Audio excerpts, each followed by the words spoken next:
വരുന്നു അമ്മുക്കുട്ടി അടുത്ത സാധനം എടുത്തോട്ട്. സ്റ്റിക്കറാണ് കേട്ടോ, നല്ല അടിപൊളി സ്റ്റിക്കർ ആയിരുന്നു. പക്ഷെ സ്റ്റിക്കറൊക്കെ കുറെ വീട്ടിലുള്ളതുകൊണ്ട് വേണ്ടാന്ന് പറഞ്ഞു കേട്ടോ. പാറുക്കുട്ടി എന്തായാലും ഒരു ബ്ലൂ സിപ്പർ വാങ്ങിയതോടുകൂടി ഹാപ്പിയായി.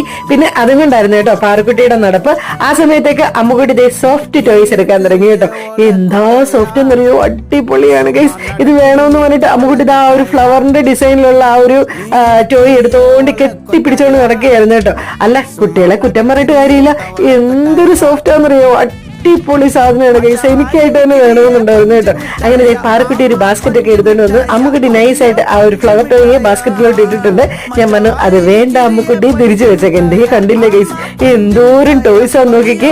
പാറക്കുട്ടി എന്റെ പ്രൈസ് നോക്കിയപ്പോ 650 റുപ്പീസ്. എടാ 650 കൊണ്ട് വെക്കടാന്ന് പറഞ്ഞത് അമ്മുന്റെ കൊടുത്ത് വിട്ടിട്ടുണ്ട് കേട്ടോ. അമ്മുക്കുട്ടി അത് വെക്കാൻ പോയ സമയത്ത് പാറക്കുട്ടി അടുത്ത സാധനം കണ്ടുപിടിച്ചു ഗൈസ്. പെൻസിലോ പേനയോ എന്തോ ആണെന്ന് തോന്നുന്നു, കണ്ടില്ലേ. അപ്പൊ ഇതൊക്കെ പിന്നെ വാങ്ങാന്നും പറഞ്ഞ് ഞങ്ങൾ അവിടുന്ന് വീണ്ടും പോയി ഗൈസ്. ടാറ്റാ.